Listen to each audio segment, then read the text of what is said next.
Welcome into episode 69 of JD's Empire Sports Talk. Of course, JD here with Biggie Mills.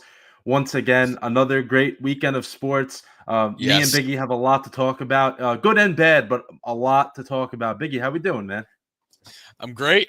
Ready to go. I had a crazy weekend. I covered 4 high school football games. Got lots of content out, so that's a good thing. So, I'm excited. I'm feeling good. You were in the presence of James Franklin. Was that Friday night? Thursday night. Yeah. Pretty cool. He was in the middle of nowhere, Pennsylvania. Listen, that's pretty cool. I saw a video. I don't know if you saw this video. There was some kid like chirping him, and he at that game. Yeah, did you see that? Yeah. Oh yeah. At first I thought it was you. I was like, oh, maybe Biggie stuck behind with the fans is gonna chirp him a little bit. That would have been great content. Yeah, that would have got me removed from my duties at PA Football News. Yeah, definitely, without a doubt, on the spot. But let's start this episode off where we usually do. Not really, actually. We're gonna start with college today because we talked about one specific team who did lose their quarterback today. I know Biggie's team did lose their quarterback as well, but a team that's playing very, very well right now, and that's Oklahoma, the Oklahoma Sooners. So Oklahoma Sooners, they brought in John Mateer from Washington State. He was at the very least our early Heisman favorite. Now he had to undergo hand surgery, so it's going to keep him out for a while. Biggie, I want to talk to you about this because this week they play Kent State. They'll win that one regardless. But next week, I know Texas hasn't been good at all really this year, but it is a big game, the Red River rivalry, just a week away. And they're going to go with a quarterback, Hawkins, who they played last year, and he was not very good. That's why they went out there and got someone like John Mateer. Take me through what this does to Oklahoma, because me personally, I think this kind of crushes them for a little bit. I don't want to hit the panic button, but I mean, this guy is obviously an early Heisman candidate and someone that played well for the first 4 weeks. But without Mateer, I think you're gonna see a decline in productivity from Oklahoma. I still think they're a top 25 team regardless, but it's not gonna be that level of constantly in possibly getting in the top 10. Because if Mateer was still there, I think you could have made a case for Oklahoma being a top 8 program. Now I see them still in the top 25, but you're going to see a dip in production. Like you said, they play Kent State this week. That should be a win. And then they have the Red River rivalry with Texas Tech. So see how that goes. Yeah, they're gonna, and then of course they're in the SEC. So there's plenty of other teams on that schedule. Help the case either, right? It's not going to get any easier. We'll see what happens, but hopefully that he can maybe recover more quick than expected, because the way the season looks so far, they look like they were going places. Absolutely. That's a very tough injury, because you saw with Brent Venables, he knows how to coach a defense. This is a guy that coached think of Clemson from a little while ago, all the Not pros on now, that but team. Yeah, not now, but back then that team was loaded, and he ran that defense over there. So he was able to get Oklahoma to get to that point defensively, and they just needed someone to play quarterback for them, and they've had that. they had, but now again, yeah, that's gonna be that's gonna hurt them a little bit. I don't think it's gonna knock them out of the top 25, but it's not gonna do them any favors in getting anywhere. Yeah, so we'll see what happens with that. But of course, you're our college specialist, so I'd like for you to take over pretty much the rest of this because you know, of course, more in depth than I do. But the one thing I will add before you get into what happened over week 4, because week 4 was very interesting. I think week Yeah. 5 is going to be even better somehow. Oh and yeah, that's this great. week's really good slate of games coming up this week. Yeah, I'm excited. but before we get to the games, I do want to say Mike Gundy fired from Oklahoma State. He was there for 21 years. He only had before last year. He only had one losing season, but the writing was on the wall. I think it just kind of looked like they were going this way. It was nothing. there. Yeah, right. I was gonna say it was bound to happen eventually. Maybe people thought the end of the season, but it did happen now. So unfortunate for him. But I'll let you take it away now with what happened in week 4 because a lot has happened, and then week 5 has the heavyweight matchups coming up. Yes, it does. Very exciting. Week 4, I mean, Indiana, wow, proved that. I mean, we even said it last week. Illinois, we didn't think that they were anything crazy, but to have 63 points put on you by Indiana is kind of crazy. Yeah, that's Indiana's not a bad team. I'm just saying you were ranked. What was it? 9 versus what was 19. Indiana 19. was 19. So there's a 10 spot difference in the AP poll, and you get 63 putting on you. That's kind of crazy. You don't see that a lot with top 25 matchups. You just don't see it ever. You know what I mean? Like that's just like something you never see in the top 25 matchup. It was embarrassing for Illinois, but Indiana they look good. But yeah, we didn't we say Illinois? They're a little too high, and a lot of people were saying that too, and it showed. It 100% showed in that game. Oklahoma, we just brought them up. They had a big win over Auburn. I expect to see a little bit of a decline from them now, unfortunately, because Mateer's out. So, I mean, that's going to hurt you quite a bit. Texas Tech, they won over Utah, which is another lower ranked team beating a higher. I only like a one spot difference, but still, that's a nice win for Texas Tech. And I think in 2 weeks, because obviously, and I'll pull up this comment here, it is, let's be real. But yeah, I think this will help Texas Tech, especially with Oklahoma without Mateer. I think it's poised for them to win that game in 2 weeks. So yeah, I like that. And then Michigan wins a really close game with Nebraska. Great game. I knew Nebraska was going to keep it close. I never count out Matt Rule. He's a fantastic coach. Michigan, I do think they're good. Don't get me wrong. But I don't think they're as good as people make them out to be. I think it's the pedigree more than anything with Michigan. Yeah.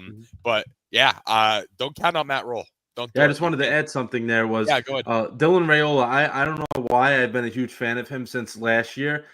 I guess I don't know why. I feel like usually like a freshman gets to play his first year. I kind of like to follow those guys, see how they develop. And he's developed big time since last year. He's been great to start the season. And hopefully through conference he can continue that. And I would not be shocked after next year for him to be in the first 2 rounds of the NFL draft. I think he has that type of potential. I could see it. Yeah, no, I definitely agree with you on that. Let's look at some other games here.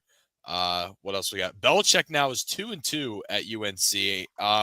Again, I don't think we're going to expect much out of the Tar Heels this year. I don't know why people were in the first place. I get it. It's Bill Belichick, and they brought in all these new people. But you realize how long it takes for a team to get acclimated to 70 new guys? I mean, that's what it was, right?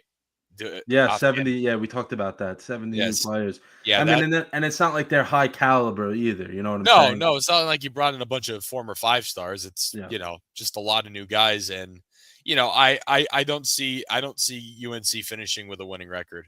Honestly, I mean, I could pull up their schedule right now and tell you for sure what I think because they play.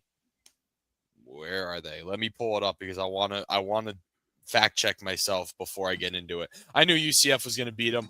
Again, UNC, I just don't think they're that good. So they're on a bye this week. Then they have Clemson. Yep. This will be a good opportunity for Clemson to get back up.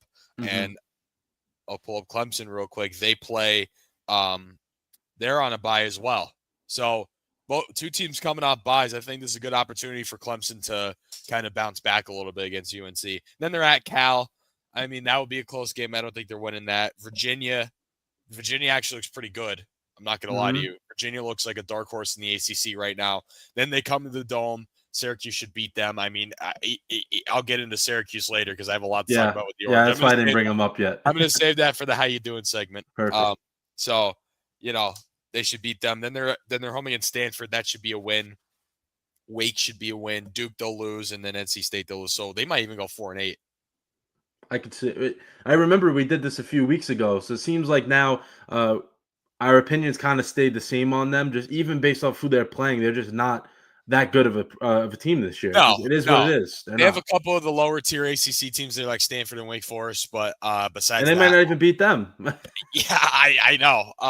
Yeah, but here's my gripe with UNC. I don't think they're bottom of the ACC. I think Virginia Tech, if they played Virginia Tech, I don't remember if they did. I'm sorry if they did. But like I wouldn't put them any lower than Virginia Tech or Stanford, honestly. I would put them in the mid tier of the ACC because the ACC is getting more competitive, which is great to see. But you still have your I mean, the SEC does too, and so did the Big Ten, especially does too. But the ACC, there's more disparity of good and bad, I think.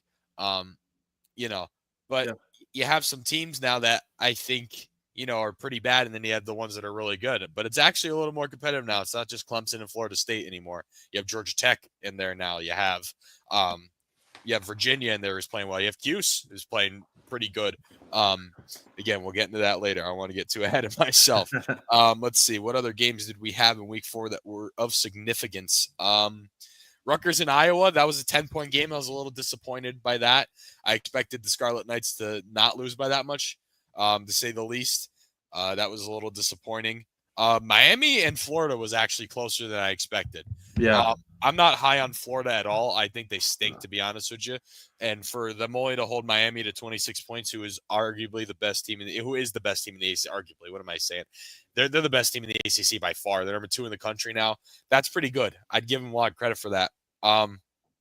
Oregon and Oregon State, that was a blowout like expected. Florida State, Kent State, blowout as expected. Sam Houston and Texas, blowout as expected. Already talked about Oklahoma. Let's see. Temple and Georgia Tech did not cover the spread, by the way. 45-24 was the final. Sold me. I know. I remember you. Yeah. You weren't too happy about that. Yeah, and then Notre Dame and Purdue. I mean, that was actually Notre Dame gave up 30 points to Purdue, who's not as bad as last year, but you shouldn't be giving up 30 points to them. That's not good defensively. That's a red flag for me. USC, their defense stinks. I don't know what's going on with them. I mean, they won, but their defense looks, even against Purdue the week before, their defense does not look good at all. That's going to hurt them down the road, I think. Arkansas and Memphis was a 1-point game. The Razorbacks they're okay. They're not great. Neither is Memphis. Maryland beat Wisconsin, which I was a little surprised about. I thought Wisconsin was a little bit better than that. TCU beat SMU. SMU I don't think is great this year.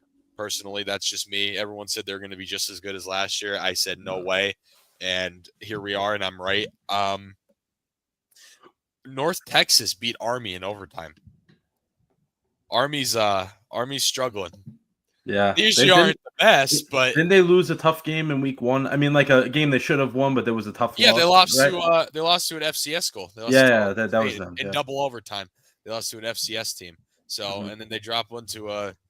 They drop one to a team that is FBS still, but a lower side of FBS in North Texas, it's actually been okay, but not to the point where Army should be losing to them. UConn finally got another win, like an actual win besides Central Connecticut State. They beat Ball State. JMU and Liberty played that 31-13. You see, they extended that series to like 2040. Yeah, I saw that. Rivalry type game. Pretty cool. That's really cool. I like that a lot. Troy beat Buffalo. The Bulls went down, unfortunately, after barely beating Kent State last week. Kind of expected that. Duke and NC State was a 45-33 game. Duke looks pretty good. The game this Saturday with Syracuse should be really good. They're 2-2, but I think they're a little bit better than that. A little bit better than 2-2. I mean, they lost to Illinois and they lost to Tulane, who we're big fans of here on the show. Yeah. Tulane's pretty good. So Besides this week, they didn't play too good. No, they didn't. But yeah, Duke is definitely not a sleeper team. They're pretty good. I mean, and NC State, I think, is one of the better teams in the ACC. So for Duke to beat them by that much, is pretty good. And let's see if there's anything else. Delaware won. They are, dude. The Blue Hens are 3-1 right now. They're only lost to Colorado, and Colorado looked really bad against them. Like Delaware. Yeah, until later in the game. I was gonna say until later in that game. That's when they pulled away. Yeah, and granted they played FIU, but still, as the first year in FBS to be 3-1, that's pretty good. And you beat UConn last week in overtime. That was a fantastic game. I watched it. Just because I like the Delaware Blue Hens. I follow them. I'm going out to a game there this year, actually in November. So nice. That'll be fun. The Virginia and Stanford was a 48-20 game. That's expected. Colorado and Wyoming was 37-20. And Hawaii lost to Fresno State by 2 points. Yeah. Oh, man. Rainbow Warriors are not holding up from their week 0 game. Yeah. But yeah, that's really about it for the week 4 recap. We'll have a look at week 5. Is there any games that you want to talk about, JD? I mean, 5? for week 5, as a Notre Dame fan, I'm very excited for my matchup. I think it's going to be a little more challenging than I expected, honestly, against Arkansas on the road. It's an early game as well, so I think that can play a little bit of a factor in that. Right. I'll probably miss the beginning of it, so hopefully when I'm able to tune in, it will be there will be up, hopefully. Winning, we talked about that last week, that they need to win convincingly going forward. But other matchups, man, USC versus Illinois, I mean, it's not as good as we thought it would be, but it still is going to be one of the better matchups of the week. I think LSU versus Ole Miss. LSU versus Ole Miss, I think LSU has to show they're worthy of their ranking because, they beat I forget who. Oh, they beat Clemson in week 1. But you know what I'm saying? Like Clemson is not good now. They beat Florida. LSU beat Florida. Florida stinks, and we thought that both of those teams would be solid, and they're not. So that's 2 teams you got to take out and be like, is LSU for real? We'll see it this week. That's what I'm taking away from that game, or going into it at least.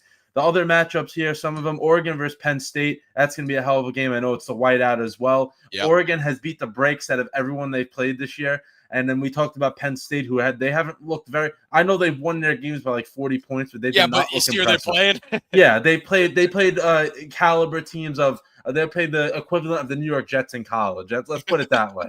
So yeah, really. So they have something to prove. So that's gonna be a big matchup Saturday night. And then as that game's going on, we got Alabama versus Georgia, where Alabama has been able to recover from a very rough loss in week 1. So it seems like they're going to be okay. Not as great as they usually are, but they'll be okay.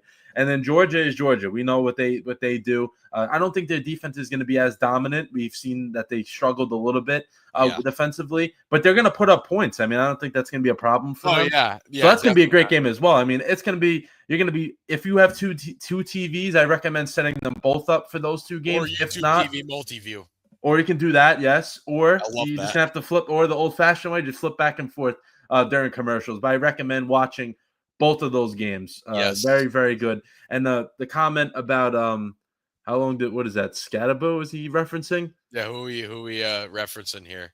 I hope if it's Scadaboo, we'll talk about him in a little bit because that guy is nuts in the head. But I love it. Yeah. I'm not a Giants fan, but I love it. But we'll talk about him and the Giants in a little bit because they made some big news today. Yeah. Yes, big news. But any other games, Biggie, that you're thinking of? Because I always like to talk about the headlines. I'm a flashy type of guy. You like to get in there. I know how you roll. I like the lower tier matchups. I like the lower tier teams. I'm a big fan of that stuff. Louisville Pitt. That should be a really good quality. Game. This is a good chance for Pitt to bounce back after the loss in the backyard brawl. Louisville's 3-0, and they look pretty good. With big win against Bowling Green, which they should have. They beat JMU, and they haven't really played anyone. So this really is kind of a good test for Louisville to see if they really are worthy of being a top team in the ACC, because they're one of the teams that's getting some dark horse picks in the ACC. Rutgers in Minnesota. Rutgers disappointed me last week, Friday night against Iowa. Very disappointed with that. It was not good. Minnesota also has not been They haven't been bad, but they haven't been the best. I mean, they played Buffalo. Buffalo played them really tough, 23-10 week 1. And then them and Cal was a close game. And then they played Northwestern State week 2, so they won big there. So this might actually be a pretty decent game. I hope for Rutgers, or are we going to see Rutgers just completely fall off? Like a team that should be on the rise with recruiting, with all that stuff. Rutgers is one of those schools that has been improving every year, but I don't know. That game last week really disappointed me as a small under the radar Rutgers follower. And then we'll go into, let's see, what else we got. Ole Miss and LSU, you already brought that up. Good test for LSU because we saw how Clemson ended up. We thought that was their test, but this really is here. Definitely not. Yeah. Auburn and Texas A&M. A&M looks, still looks good after the Notre Dame game. They came off the bye.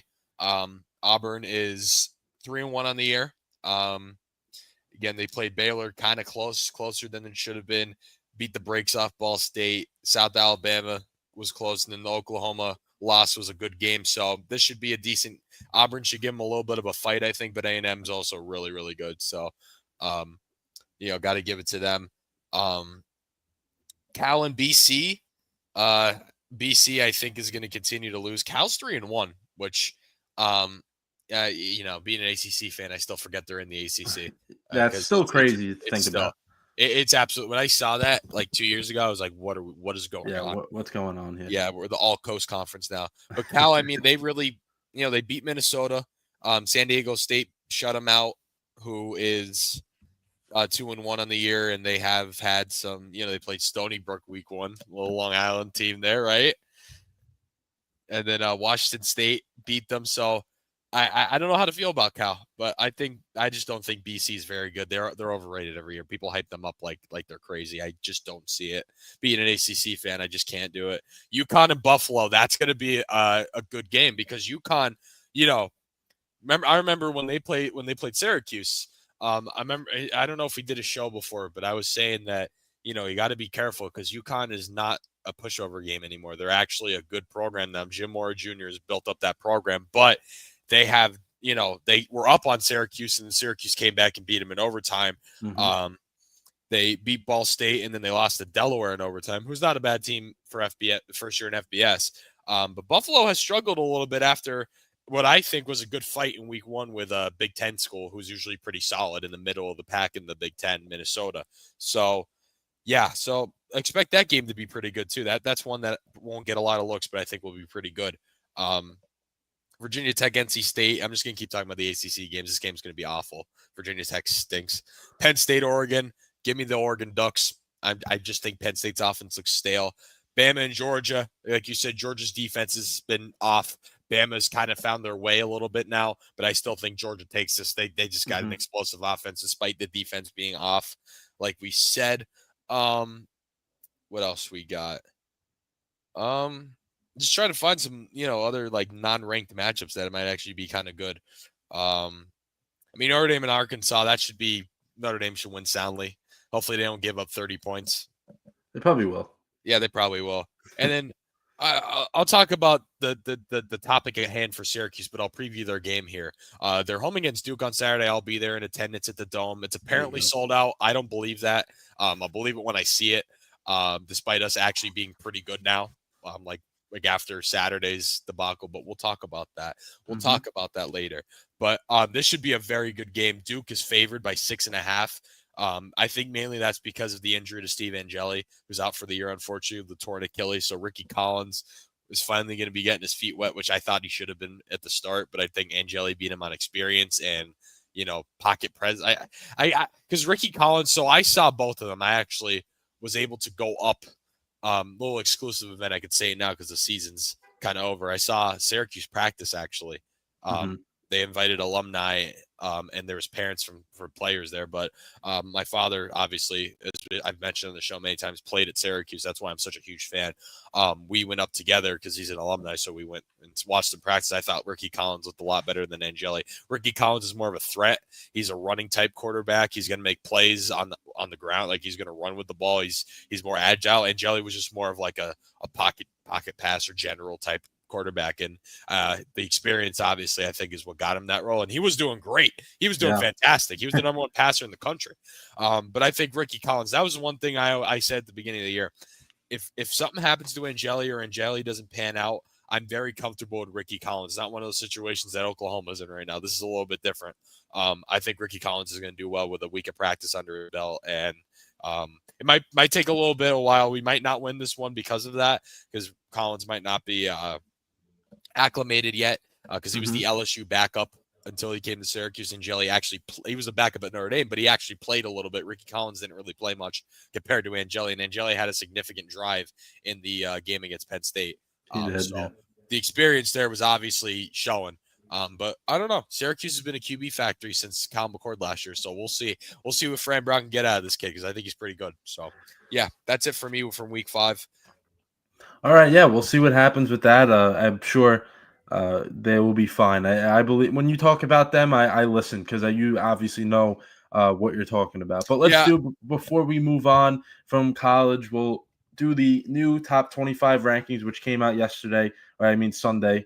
But let's do this. So, Biggie, I'll let you start off. Go to like 13, because I went first last time. We can keep switching with that. So, yeah, do 1 through 13, then I'll step in for the final teams that we got here.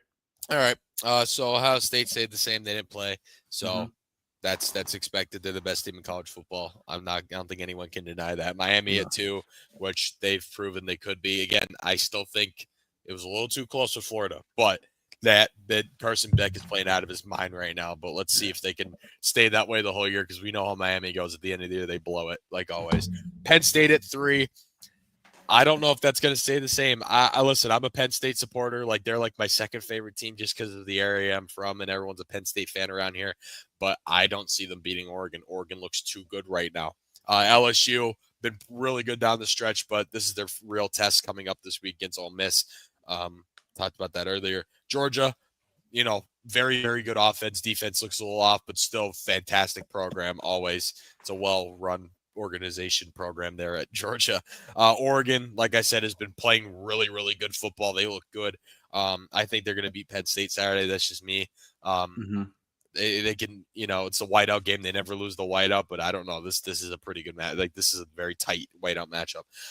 Oklahoma, again, I think they're going to drop as the weeks go on. You're going to see a little decline in play because of Mateer being out for the year.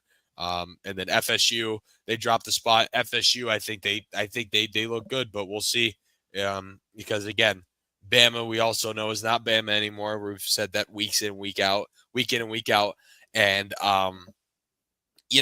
it once they get playing some more better, some higher competition, which in the ACC, I don't think they're really going to. I don't know how it's going to pan out for them, but I think they'll be just fine. I mean, they have Miami in 2 weeks. They play. Really, that's it. That's the only loss I see going forward here, to be honest with you. If they lose any of these other ones, there's a problem, unless it's too late in the year and they lose to Clemson, which is late in the year, and Clemson somehow gets their group back. A&M, they look good, still do. Texas, they dropped 2 spots. Again, that's a team that I think, isn't that great. They've just played some pretty bad teams down the last 3 since Ohio State. And obviously Ohio State's very good. But I don't think Texas is a top 5 team. That's just, especially with the schedule going forward, they play Oklahoma. Did I say Texas Tech earlier? I think you did, yeah. Oh, I did. Okay. My apologies. I meant to say Texas, because I thought I did, and I'm like, wait, did I just say Texas Tech? Okay. Yeah. So, and then A&M the last week of the year. Georgia, so Vandy, who's really good. So again, this Texas team could finish with maybe 2 or 3 losses. So we'll see. And they were projected to win it all and be they were number 1 coming in. And then we'll go into Indiana, who had a huge win, 63 points on the number 9 ranked team in the country. I mean, that's pretty crazy. That's just a showing of Illinois' true colors, I think. But Indiana looks good. Texas Tech, Who they play this? Did they play this week? Yes, they did. They beat Utah, right? Yeah, Utah. We just talked about that soundly too. So I think they're deserving of moving up. And then Ole Miss, they're a good squad this year. Again, this is going to be LSU's first real test, I think, because we see how Clemson panned out. So, yeah, I like it. I think this is a good ranking. I just think Penn State's going to drop out of this week, and we're going to see Oklahoma slowly go down as the weeks go on. Yeah, so that's good. Good so far in terms of the rankings. A lot of good teams. I think we're going to see movement, like you said, though, especially since we're hitting conference play, where some teams are going to start playing each other. Before Yes. it happened last year. SEC was littered with ranked teams, and then they started knocking each other off, and chaos broke out. So I'm sure we're going to see that again. But at number 14, Iowa State, still undefeated at 4-0. I think I'm right that they didn't play this week because they did play that first week of the season in Ireland. So I think they finally got their bye week. They're at 14. Tennessee, they didn't play either. They're at 3-1. I mean, they did play. I'm sorry. The Tennessee did play. They're 3-1. Georgia Tech at 16. They're very good for the ACC that they have another ranked team in there. Georgia Tech, listen, it feels like they've been building over the past few years. I believe it was last year Notre Dame when they were on their huge winning streak. They had trouble with them in the beginning of that game. They played in the Falcons Stadium. They had a lot of trouble with them, and they were able to come through. And you can tell Georgia Tech was on the rise since last year. Then Bama's at 17. Vandy's at 18, which is a huge improvement. You look at Vandy from 2 years ago to now. I mean, they were one of the they were awful. They were one of the worst laughing teams. stock of the SEC. Yeah, every year too they were, and I'm happy for them. Michigan at 19 after they beat Nebraska, that was a great game, very very exciting all the way to the finish. Then at 20, Missouri, of course, they're doing well with Penn State's transfer. Yeah, he's been really really good for them. We'll see what happens though when he gets into the meat and potatoes of the SEC. Yeah. I'm curious because I think he could play well because he's played well so far. Yeah, but we'll see. We'll see once you get in the nitty gritty of the SEC because that gets rough. It really does. Exactly, and we're gonna see what happens very very soon with him.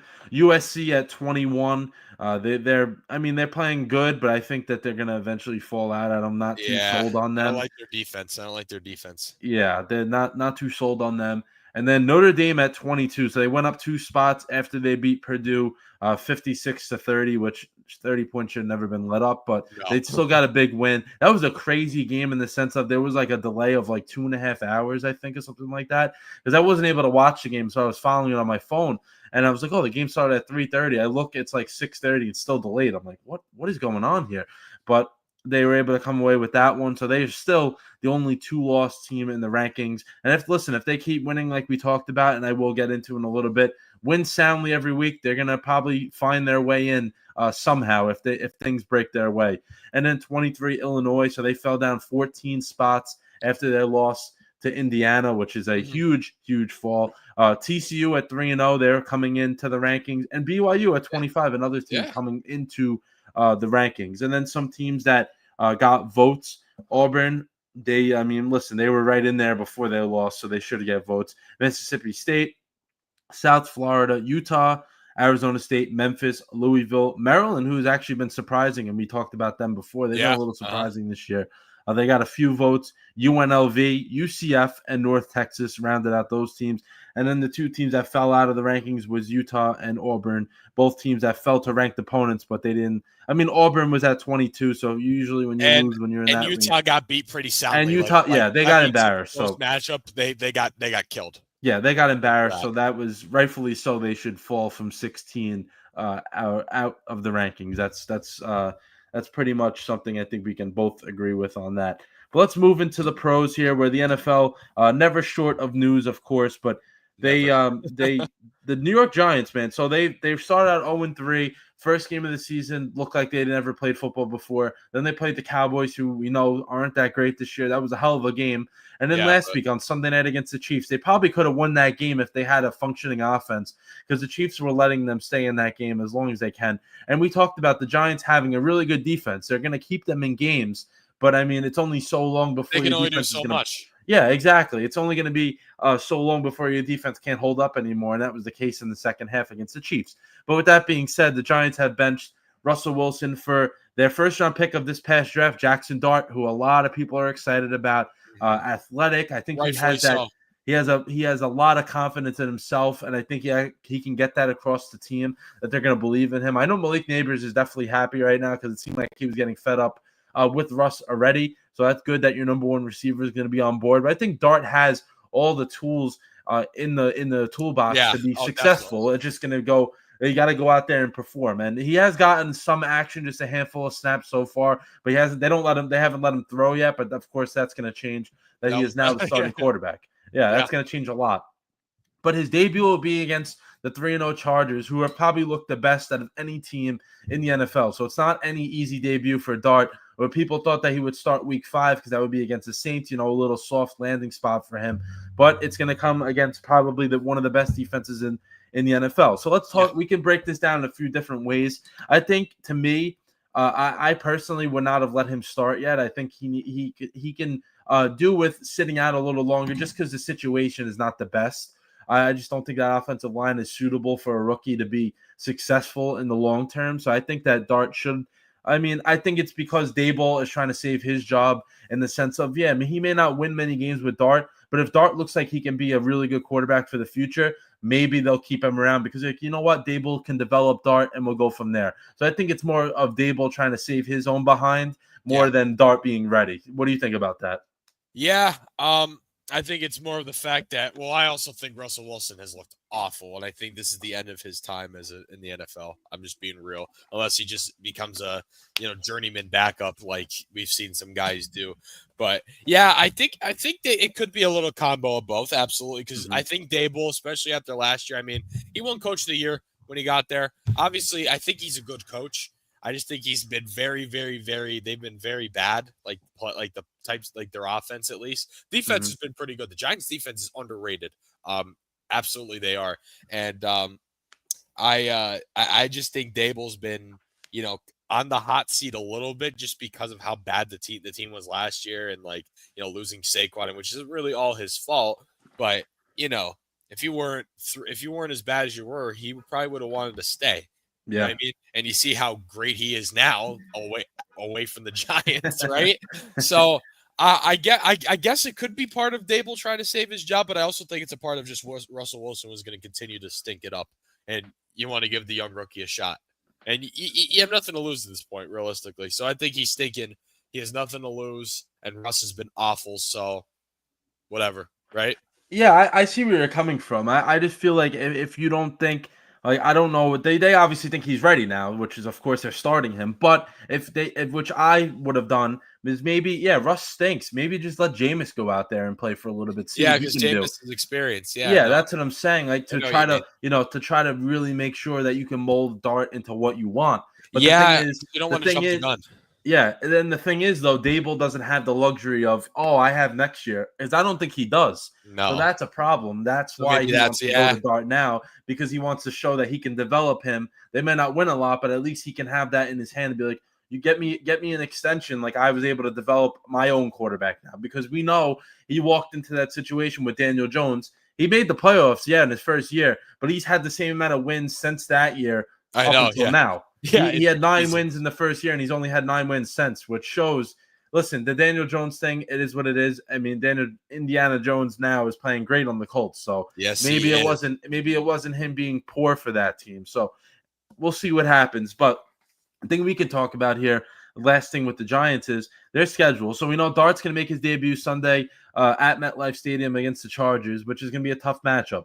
Then he has the Saints. So the Saints aren't a great team. I think that should have been where, if you want to give him a start, you let him do it there, his first start. Then you have the Eagles. We know what the Eagles are. Then they have the Broncos on the road. That Broncos defense is no joke. We've seen that against every team for the past year plus now coming into this year. Then the Eagles again. So they have the Eagles twice in 3 weeks.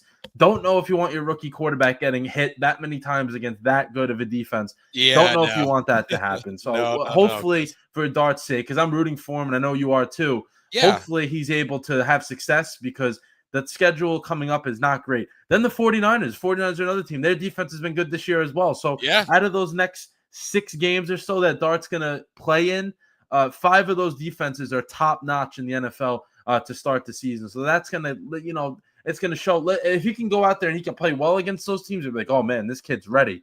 But you don't want him to be broken after those 6 games from what he's going to get thrown at him with all those experienced players, defensive coordinators. That's a lot going on. You think about Vic Fangio, knows how to run a defense.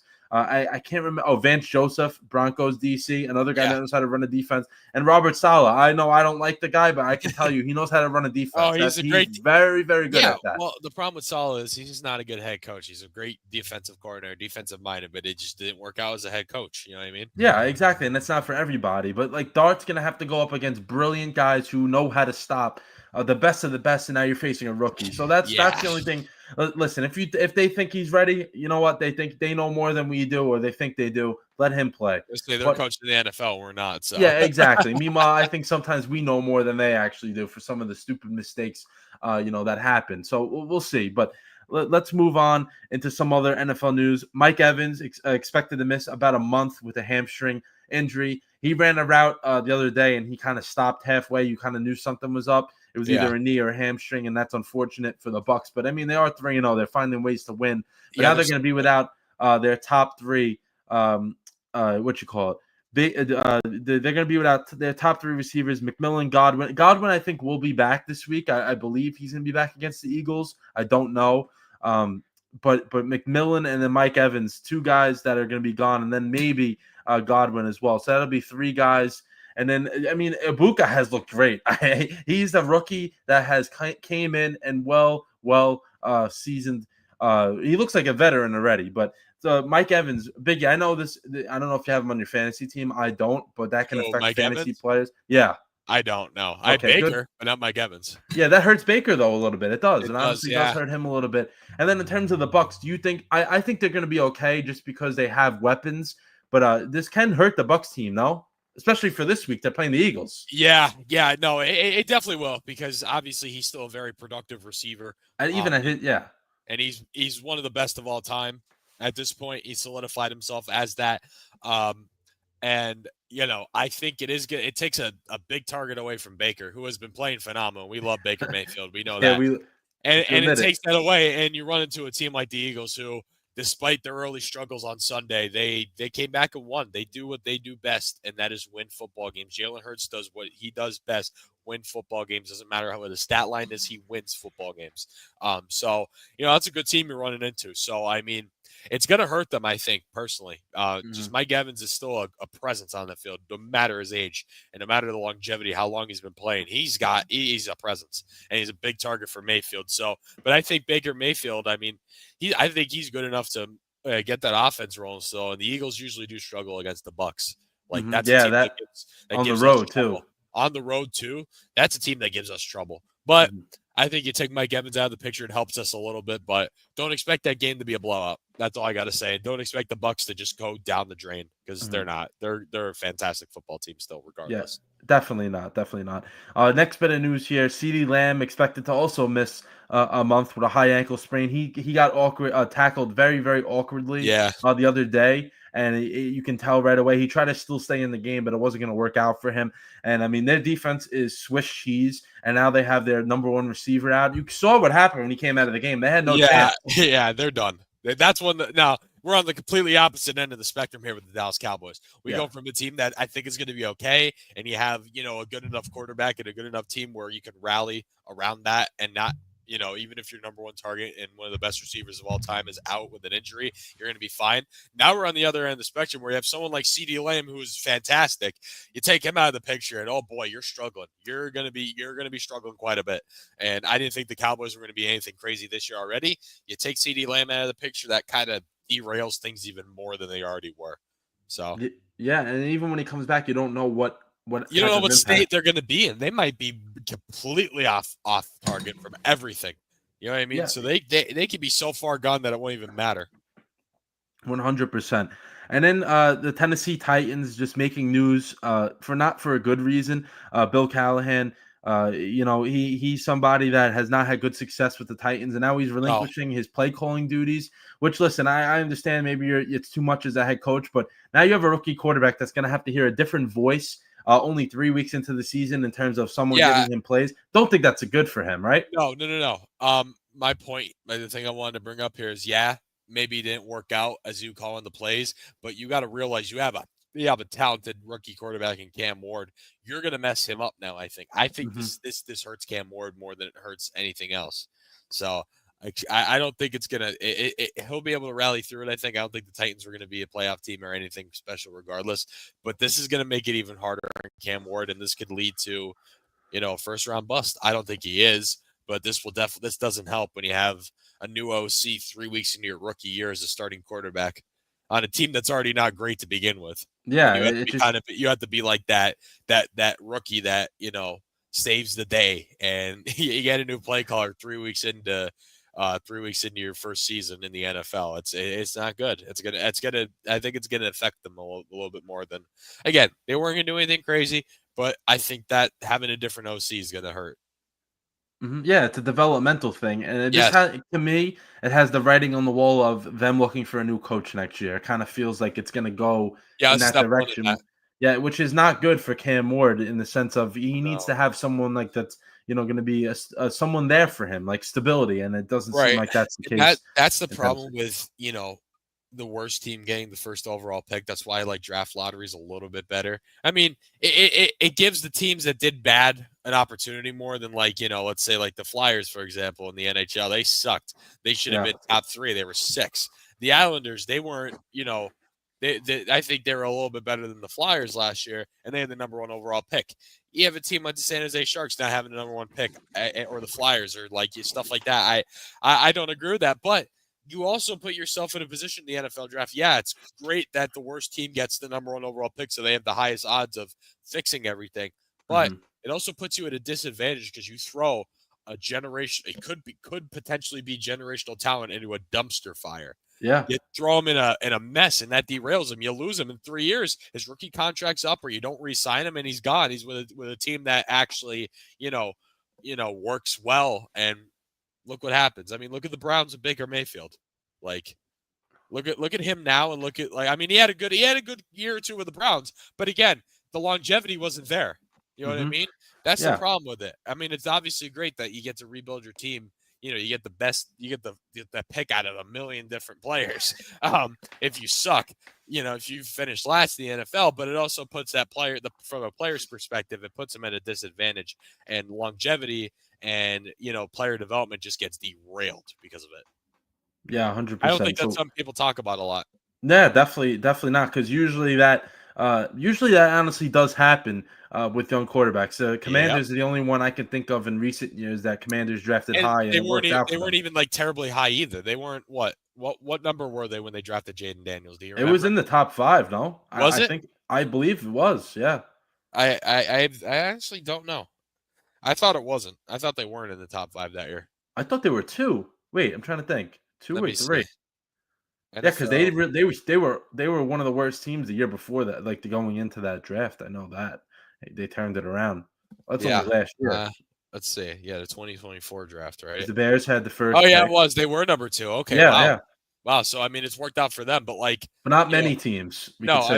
And speaking of that, we're gonna. I have the 2024 draft list up just for reference. I mean, Drake May's not doing horrible. He was number 3, and the number 1 is Caleb Williams, who is.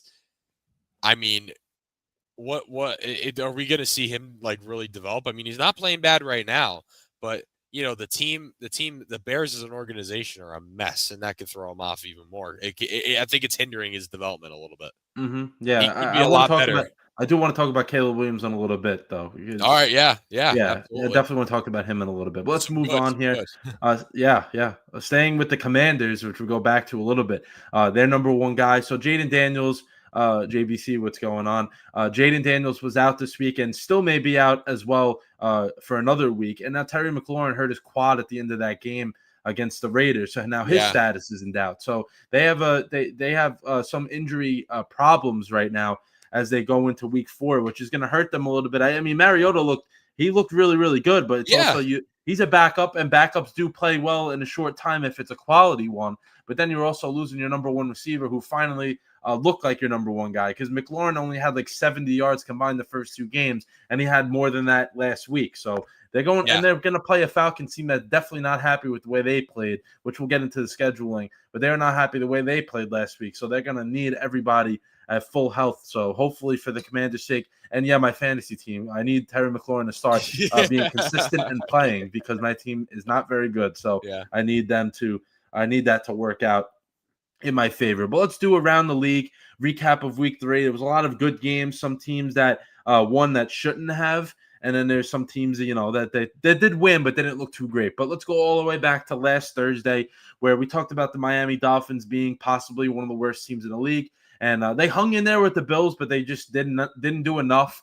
Their defense may be top 5 worst in the NFL. They just can't stop anything. Yeah. It is embarrassing what they do defensively. And then on the offensive side, they did look good in the first 2+ quarters. And then they kind of fell off a little bit. I just don't think that Miami, we talked about this. We could see McDaniel getting fired soon. Yeah, and I'm going to touch on that earlier when we get into our, another segment. I got you. Yeah, but yeah, on the notes, but yeah, definitely something not right with Miami. And then Buffalo's going to be one of the best of the AFC, like we expected. Absolutely. I mean, they're great. They're a great team. They do everything right. They have a quarterback, which makes a big difference. And they do well. And then the Packers versus the Browns. This might be one of the biggest upsets in a while. The Packers were up 10-0 late in the fourth quarter. I think it was with only 3 minutes left. Yeah, and they lost. And this is the thing. I think this is more of an indictment on the Packers in the sense of they're just not. You want to think they're Super Bowl, they're this, and then they do stuff like they play games like this, which show that they're not ready for it. Well, that's why people don't. That's why they don't buy into it. They don't buy into Green Bay because they do stuff like this. They have a really good team. I think Green Bay is one of the best teams in the NFL. But then you go out and lose to the Cleveland Browns when you have Micah Parsons on your defense. Like, come on. Yeah, and offensively, I know we did say the Browns have a good defense, but only scoring 10 points against them. Yeah, come on. You have with an offense like that, Jordan Love is in his prime right now, I think. For that, I don't know. That's not what you should want as a Packers fan. That's raising some red flags for the offense. Yeah, very disappointing loss. Then the next game here, the Colts took down the Titans, which I think we thought would happen, but not in this level of beating. The Colts won 41-20. Daniel Jones again looked outstanding. Good. Oh my God, dude, he is unreal. Like, what is going?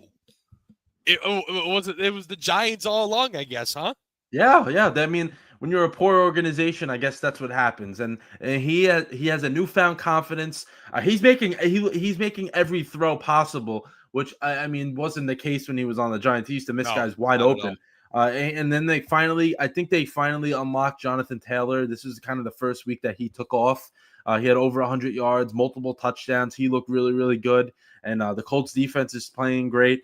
They're 3-0 going to LA this week against the Rams, which we'll get to, but that's going to be a very a good test for them to see where good test in the sense of where they're at. Yes. They could see where they're at because they played good, but I don't think they haven't faced a team up at the Rams level just yet. Then the next game. So I said to keep an eye on Carson Wentz. I mean, his Vikings went out there. He didn't have to do much because they won 48-10. I think they had 2 or 3 defensive touchdowns. They were outstanding on the defensive side of the ball. And this is what we said about Minnesota. They're probably stack up their roster with a lot of the teams. They're probably up there with one of the most talented rosters in the league. They just needed somebody to go out there and play quarterback for them. And that's exactly what they got this week. And Biggie, the Vikings can be scary if Carson Wentz can just do his job. That's all they needed to do. And I know it was a long time ago in pre-injury, but he could. We know he's capable. He has it in there. He has it. It's in there somewhere. It's in there somewhere. So could they be dangerous with him? Yeah, I think they could. I think you make a fair argument that they can be. Yeah, and if Carson Wentz can win the next 2 or 3 games before JJ McCarthy comes back, I think Carson Wentz can actually keep this job for a little longer than people thought if they win. And I think they could because their roster is so good. The defense is great. I know Jake Browning was at quarterback for the Bengals, but still that offense is capable of putting up points, and they shut them down. They didn't let anything happen the entire game. Next game we had here was a little bit of a lower scoring matchup. Was the Steelers beating the Patriots on the road 21-14. Steelers did not look great again. I just think that week 1 thing was just because Rodgers was motivated, but he looked awful. Bad. I mean, the defense forced 5 turnovers, and they still only won that game by 7 points. Yeah, not a very good showing from the Steelers, and it just shows that the Patriots aren't at that other next kind of level yet. They still have some work to do. They have some work to do. But Drake May did play well, besides some turnovers. I mean, those are a lot of fumbles that were happening. They should have scored another 3 touchdowns, and they kept turning the ball over. It's like they were allergic to the end zone the other day. And then the next game, we said this was probably the best matchup of the weekend. It lived up to the billing. Eagles beating the Rams 33-26. I know, Biggie, you'll probably talk about this a little more later. Just show that. Just to say, I wanted to get to was the Rams looked great for the first 3 quarters. I don't know what happened after that. Their offense was firing on all cylinders. Defense looked great. I think if the Rams have a chance at the Eagles again, I think they won't beat them, but I think they can still play at this level of a game, because now the Rams are, since last year, 0-3 against the Eagles, and they played okay against them the last 2 games. The first one wasn't too great. I think that the Rams can have the formula to go out there and beat the Eagles, but it doesn't matter if the Eagles have their A, B, or C game. They still go out there and win. They just find ways to go out there and win. And it seemed like the Eagles offense finally got comfortable, right? Towards the end of the game, yeah. Yeah. Before, I thought I was watching Brian Johnson call that offense, but yeah, I think they did towards the end. They really did. AJ Brown finally did something, which I was happy to see. I finally got some targets, and he was the reason why we won that game. He had so many clutch catches, touchdown. I mean, he's the reason we won that game. Like, AJ Brown played his heart out on that Sunday. And let's talk about Jordan Davis. Speed. Hell of a play. Hell of a play. That's 350 some pounds coming at you with a 4.540 speed or whatever it was. Yeah, he ran back in the day. I forget what, but they were in danger of losing that game, and a block kick saves the day, and then they run it back for the touchdown for a little exclamation point there to end that one. And then the next game, Bucks beat the Jets 29-27. I talked about this yesterday. I honestly, I'll get it out of the way now because I really don't care that much about it anymore. But the Jets were getting pretty soundly beat until the fourth quarter when they were losing 23-6. And then they had their own kick, the blocked field goal return. Oh, that was a great, probably one of the greatest plays in Jets history that won't be remembered because they lost. But it was 23-6. Oh, don't even get me started about him. I am not a fan, because now it's a meme just against them because he looks like an idiot for doing that because they lost the game. But let's go back. I want to talk about this. So Tyrod Taylor, he started the game because Fields is in concussion protocol. He did throw 2 touchdowns to get them back in it. It was 23-20. Then the Bucks got a field goal along the way, or they got it before that. I forget, but it was 26-20. And then Will McDonald pulls off one of the greatest plays ever I've ever seen watching a football game. Hops over the long snapper, gets to block that cleanly without even making contact on anybody. Don't know how he did that. Then runs it back for a touchdown. It was under 2 minutes left. And the Jet fan in me was like, oh, they're not winning this game. There's too much time left. In the moment, I was jumping up and down celebrating. But after the high came down for me, I was sitting there. I was waiting for the kickoff to go back to the Bucks. I'm like, yeah, there's under 2 minutes left. They're not winning this game, and they didn't. So they just show that they don't know how to win, and I don't know how long that's going to take for them to figure it out because it's been 15 years now. Actually, their whole franchise history, but it's been a while since they made the playoffs, and that just shows that they don't know how to win games. But nothing changes. I mean, it's already. I'm a broken Jets fan. It's just there's no fixing it. I told you that the other day. It's just, you did tell me that. Yeah, I can't. It'll never get better for this team. And then the next game here is the Commanders versus the Raiders. Marcus Mariota played terrific. He's been good since he went to the Commanders when he's had to fill in a little bit. They put up 41 points against the Raiders team that I think that people kind of pumped the brakes on a little bit. The last 2 weeks they have not looked good. Their defense stinks. They didn't really get any better from what happened last year. The next game, the biggest blowout of the week, Panthers beat the Falcons 30-0. I didn't expect this one. And this is another thing I wanted to ask you, Biggie, was I think it just shows that the Falcons are another team that they're pretenders. They're not contenders. Yeah, unfortunately. I mean, I thought pretty highly of them, and they just aren't performing up to what we thought and probably what most of America thought, to be quite honest. Yeah, they go out there, they beat they beat a good team last week, and then they go out there, they beat the Vikings, and then they go out there and get destroyed against the Panthers. It just shows that they're inconsistencies. Next game, Jaguars pick. They played pretty well. I think they could have won this game by a little more. They just left some opportunities on the table, but they beat the Texans. All in all, they beat them 17-10. Trevor Lawrence looks a little more comfortable than he did last year. Jaguars defense very much improved, and Texans are just not as good as we thought. They stink. They're not making the playoffs this year. They probably won't. They don't look good at all. I mean, we expected them to look pretty good, but they just don't. I mean, that's just the reality of it. They don't look good at all. Yeah, they're already 0-3. I mean, it's very hard to come back from that. It's very difficult to come back from an 0-3 start. Then the next game here, probably one of the better games of the week as well. Chargers beat the Broncos 23-20. This is a game where the Chargers started out good, a little bit of a lull for them. They had to make a big comeback at the end of the game. They did. They won on a game-winning field goal. Justin Herbert looks like the early MVP. He's been great. He's been great. Hitting all three of his receivers, doing whatever he has to do. Their defense is legit. They're one of the most complete teams in the league right now. And I think so, yeah. And I think if they can keep Herbert healthy, which is kind of the little bit of the thing that bites him a little bit every once in a while, I think they'll be just fine. I think they're going to win that division because the Chiefs stink. The Broncos, they'd be Chargers start the year 3-0 against divisional opponents. So they already have a head start on the division at this point. And they have a 3-game lead pretty much on everybody in their division because everyone's 1-2 and they beat all of them. So they have a 3-game lead already. I know. That's great for them. It is. It's really good for them. Yeah. It's also the fact that the Chiefs are not good at all this year. I don't think. Chiefs stink. And they have some figuring out to do. But then the next game here, Seahawks destroyed the Saints 44-13. I was watching Red Zone and it was like 38-3 going into halftime. I'm like, why do they keep putting this game on here? No one cares about the Saints. And like the game's over. The game was over before it started. Everyone who plays the Saints, except for my Jets, that will be their get right game. And the Saints only went. I should have put that as the bold prediction or whatever. The overreaction or whatever. The Saints' only win of the season will be against the Jets. I should have put that, but it's all right. But next game here was the Bears beating the Cowboys 31-14. Cowboys lose Lamb. Offense went cold, and then their defense still stinks. Caleb Williams. I'll talk about him in next segment, actually, but he looked good.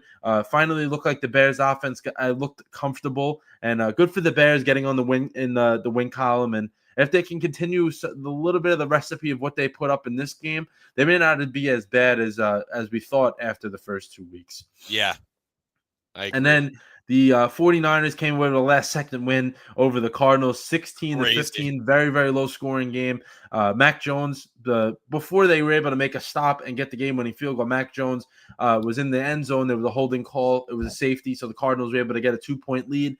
49ers make a clutch stop. Then they go out there and get a game-winning kick. Where Mac Jones is now 2-0 since replacing Brock Purdy. I think Brock Purdy may be back this week, but if not, they're going to roll with Mac Jones again against his former team, the Jacksonville Jaguars.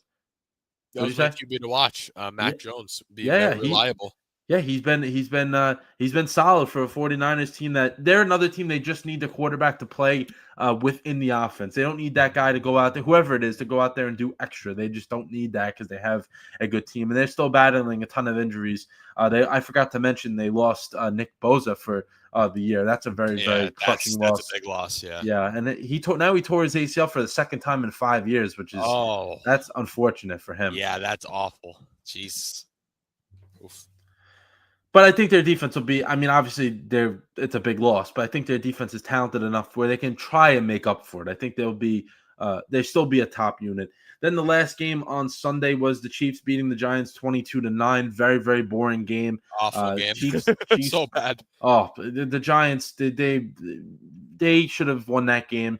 Chiefs just don't look good. The Chiefs are probably gonna have not as good of a season as anybody thought. They have problems. They have significant issues on both sides. Their defense is good, but their offense is just not it at all. And Monday night, which was last night, Lions versus Ravens. That was a hell of a game. I don't think anybody expected the Lions to win, though, and they did, 38-30. I did not. No one did. I couldn't believe it. Yeah, I couldn't believe it either. And the Lions offense clicking on all cylinders. Week 1, they looked awful, and the last 2 weeks they've scored like 90 points. So I think the Lions are just okay with their new I was going to OC say, in DC. everyone I had think their they're doubts about it. I think they're fine. yeah, I think they're I think they're just fine. And the Ravens, they just have trouble closing games. I don't know what it is. They just don't have they don't have a they don't have a good closing fourth quarter, and it's coming back to bite them over the last couple of years. But that's what as it is what it is with them. And Yeah. then let's talk about some other things with week 3. The QB that impressed you the most. Biggie, I'll let you kick this one off here. All right. Well, I'm gonna say it. The Eagles fan in me got a little excited. Carson Wentz, dude. Wow. I mean, what do you go 14-20, 2 touchdowns, 173 passing yards, and 48 points, and a score of what was it at halftime? 34-3. The score was 48-3 at one point. When's the last time? Like that as an NFL score is insane. It's either the Bengals are terrible or Carson Wentz just went off. Now, do I think this is longevity for the Vikings? No, I don't.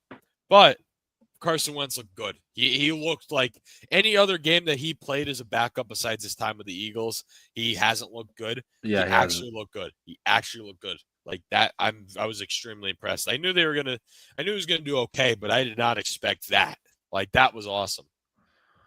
Yeah, he looked great, comfortable. So we'll see what happens now as he heads into week 2 as starter with JJ McCarthy on the sideline.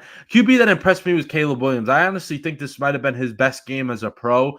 Yeah. He looked very, very confident. Threw for 4 touchdowns. Was actually throwing the ball down the field, which he did all of his college career and has yet to do it as an NFL quarterback. And he did it. The Bears brought out the trick plays. I think that's what it was. I think that him being loose with in terms of they're running trick plays, they're doing this, they're doing that. It got him going, and he played great. I know it's a Cowboys defense that is getting shredded, but still, it's still something. It's a start for Caleb Williams. Yeah, 300 yards and 4 touchdowns. I don't care who it's against. That's pretty good. And we'll see with Caleb Williams if he can continue that. But he did look the most comfortable I think that he has, and probably played his best game as an NFL quarterback. Your overreaction from week 3, Biggie. What do we have from that one? Mike McDaniel gets fired mid-season. If they lose to the Jets Tuesday morning, I think that will be it for him. Yeah. They cannot lose. For them, they can't lose to the Jets. And if I'm the Jets, you can't lose to them. Even both if they teams beat are the Jets, abysmal. I still see it happening. Yeah. He's not making it. He's not making it through. It's the writing, like we said about Bill Callahan not being here next year for the Titans. It's the same. Yeah, it's the same thing. I just don't think that he's going to. I don't think he's going to make it through. And then my overreaction is so the Bengals lost to the Vikings pretty badly, and I want to pull up the Bengals schedule here. So I think they're going to lose another 4 games. So I think they're going to have a 5-game losing streak by the time they play the Jets. I can't predict that one because I don't know if Jake Browning will still be playing and things like that. Right, but I think going into that game, so the Bengals will be 2-6 by week 8. They play the Broncos on the road Monday night. They play the Lions. They play the Packers. They play the Steelers. I don't think they win. Maybe the Steelers game. I don't think they win those other 3. I don't see it. So that's why I think they're going to lose the next 4 games on top of what they did last week. So it would be a 5-game losing streak coming up for Cincinnati. And then let's preview week 4 here. So Thursday night, it's going to kick off with the Seahawks and the Cardinals. So a little NFC West matchup. Actually, a good game for a Thursday night. I think so. Yeah, I think so. Game. I think the Seahawks are actually better than people thought they were. And I think the Cardinals are a little bit as well. I mean, they do have 2 wins against the Saints and Panthers, but they do have 2 wins, and they almost did beat the 49ers. So I think that'll be a good matchup. And then you know what time it is? It's international time. So the Vikings versus the Steelers in Dublin, Ireland. This is the matchup that I think that the Rodgers well actually we're going to predict this game, so I don't want to go too much into it, but right, yeah. I think it is going to be a good game to start off our Sunday. So maybe roll out of bed a little right before kickoff, watch the game a little bit, and then it rolls you right into the 1:00 matchup. So I think overall both of these teams it's going to be a really good matchup to start off our Sunday and the international games as well. Then we have the Commanders taking on the Falcons, the Saints taking on the Bills. So going back to the Commanders game, it's going to be interesting to see if Jaden Daniels plays or he doesn't play. That can determine who wins that game, I think. Then the Saints going to Buffalo. The Bills are like a 17 or point favorite at this point. 17? I believe so. It was like something 16.5. I think. Oh my Yeah, I think god, that's for the an line. NFL game? Yeah, and it just shows how bad the Saints are. It's not even. Wow. And the Saints got beat that badly by the Seahawks. I think it could be worse, honestly. Then another matchup that shouldn't be too good: Browns versus the Lions. It's in Detroit, so that's why I would say that I think the Lions will win that game pretty easily. Then the Panthers taking on the Patriots. This is a game that if the Patriots do want to have an outside chance at the postseason, Patriots have to get this one. They're 1-2, so if they do win this, they'll be 2-2. And then for the Panthers, if they want to win that game, they get to 2-2. So it's a battle of the 1-2 matchups. Then we got the Chargers taking on the Giants. Jackson Dart debut against probably the most complete team so far, which is the Chargers. That's going to be a good game in terms of entertainment. Both sides, and then the Eagles taking on the Bucks, probably going to be the game of the week. I think we can agree on I that agree. because the Bucks play. That or the Colts and Rams. Yeah, definitely one of those matchups. The Bucks usually play the Eagles pretty good at home, but they are dealing with injuries. Then the Titans versus the Texans. Both teams need to win probably as much as they need right now. They both need to win a game, and they don't have a win. So battle of 0-3 teams. Then the Colts, like you just mentioned, the Colts are going to LA. This is a good test for the Colts to see where they're at because the Rams did lose to the Eagles, but the Rams are going to be a very, very good team by the end of the season. Absolutely. Yeah. They're stacked. They're stacked on both sides of the football. And if the Colts want to be really legit, they'll go out and win this game, which I wouldn't be shocked by, honestly. They've been really good so far. Yeah. In the second game of the 4 o'clock window, Jaguars taking on the 49ers. I don't think the 49ers will get this one easily. They just haven't looked that impressive just yet. No, they look okay, but not like really, really good. And the Jaguars have, they have a chance. They have a good. They look like they've been playing better than what they've gotten last year. Then another matchup, I should say, that both teams need to win. The Ravens and the Chiefs both at 1-2. So one of those teams are going to walk out of Sunday at 1-3, which is not good. And if I were a bettors man, I would say the Ravens get this one just because the Chiefs are just not. They just don't look good. They beat the Giants and they just did not look good at all. No, I just don't know what's wrong with them. I don't know. I don't either. I don't have an explanation either. I'm kind of dumbfounded by it. I don't get it. I don't get it. Bears against the Raiders is the last 4 o'clock window game. Both teams at 1-2 as well. Raiders won week 1. They have not looked good since. And then the Bears didn't win in the first 2 weeks, and they beat, like we said, the Cowboys. So I think that's going to be a competitive game. Wouldn't be shocked that the Bears came away with that one, honestly. I think that they can look at that tape that you put out last week against Dallas and use it. It's going to work. It worked. Yeah. It worked really, really well for their offense. And then the Sunday night matchup, which doesn't have as much spice to it. It still does, but doesn't have as much as we thought because CeeDee Lamb is out. But the Packers are going to Dallas, so Micah Parsons need this one after last Sunday. Yeah, making his return to Dallas, which should be I would expect him to play really well. But yeah, Dallas without CeeDee Lamb and their defense can't stop anything. So I would expect the Packers to win that game pretty easily. Me too. And then to round out week 4, we have the Jets going to Miami. That game starts at 7:15 because it's a Monday night doubleheader. And then the Bengals taking on the Broncos. So we all know, besides teams that root for the Jets or the Dolphins, once 8:15 comes, that game will not be watched by anybody. It will be the Denver-Cincinnati game, except for me. I will be watching and putting myself through pain and misery, of course, because I actually I enjoy it. I think I'm not messed up by the Jets, and I enjoy watching the pain and misery by them. But that will be an awful game. And all. But let's finish out the NFL here with week 4 QB to watch. Biggie, who do we got as your QB to watch as we hit week 4? Almost done with the first month of the season already. Yeah, which is insane to me. QB to watch for me this week would probably there's not really many good games this week, to be honest with you. But if anyone to watch, maybe Jackson Dart. Because again, I'm having a tough time. Right? I'm having a tough time trying to find a game where there's actually something worth watching or someone to keep an eye on because, Colts and Rams, we know what their quarterbacks can do. Ravens and Chiefs, that's 2 teams that should be a lot better than they are. Caleb Williams, we know he had a good day. So maybe him because he's playing another team on the Cowboys level somewhat. So it could be another big game for him, but give me Jackson Dart, man. He might shock some people. We'll see. Yeah, definitely. He has the talent around him, and the Giants' defense is pretty good. So I wouldn't be surprised if he played well. Yeah, 100%. I would definitely worth watching regardless of what he does because it's his debut. That's Yeah. good. That's a good thing. My guy to watch is CJ Stroud. He has looked terrible this year. Only 2 touchdowns. Has yet to get his offense to score more than 20 points, and now he's going up against a winless Titans team.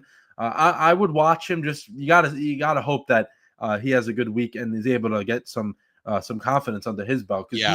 he looks like he is not confident and comfortable at all to start this year. So we'll see what CJ Stroud can do. And then we can do here our last thing is a fantasy guy, you full send with the guy that you really believe in this week. Who you got for that? Who's your fantasy guy to rock with in week 4? Well, I can tell you this is not Zay Flowers. He has sold me in fantasy the last 2 weeks. I mean, oh my God, what's going on? What are you doing? But for fantasy, I would have to probably go with this is a tough one as well. I think Romeo Dobbs has been doing okay. Mm-hmm. He's someone on one of my teams, so just give it to him. I mean, they're playing Dallas, who they should beat. So expect a bigger game from him this week. All right, yeah, that's a good. Any of those Packers receivers, one of them is bound to have a breakout against the Cowboys this week. And I'm going to stay with the receiver talk here, and I'm going to go with Trey Tucker. So he's probably available in a lot of leagues, and he has been great for the Raiders to start the year. And last week against the Commanders, he went absolutely crazy to start the game, and he continued it throughout. And I think he's like the Tyler Lockett of the Raiders for Geno Smith. I think he's that type of guy, and Yeah. I think Trey Tucker is going to be a good player for the rest of the year because he's going to draw targets when they try to take away Brock Bowers and Jacoby Myers. That's going to be the next guy, and I think that you can go with Trey Tucker. But last thing, I mean it this time, before we move off of NFL talk here, is my chalked moment of the week. So I'm watching the Jets game, of course, with interest in my team, but I can't get it. I can't get it out of my head. Is the Bucks' first possession, they had 5 holding calls on them. Oh. It's more of, the Bucks, you look like idiots for doing that. But also, come on, we both know this. Holding can be called on every single play of the NFL. Yeah. Come on, the refs. And you're really 5 holding calls on the first possession of the game? Come I think on. that's nuts. I mean, That's it's crazy. insane.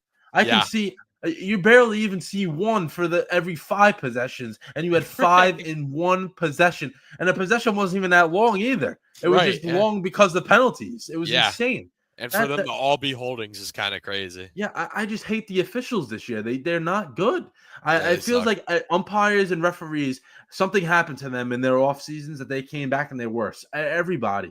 No, I MLB agree. umpires have been worse. NFL referees, I mean, I always think they suck. I just don't like the referees in the NFL. But that's another level of, come on, man. 5 holding penalties on one possession?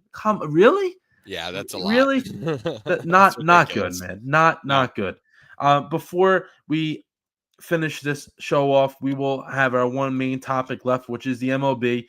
Some news from the MLB in terms of next year as we wind down this regular season to hit the postseason is the robot umps are coming to the MLB next year, but not in full. So it won't be like they're replaced by the actual human umpires, but they will have a role in the game because now hitters will be able to challenge a ball or a strike, which they tried out and implemented in spring training.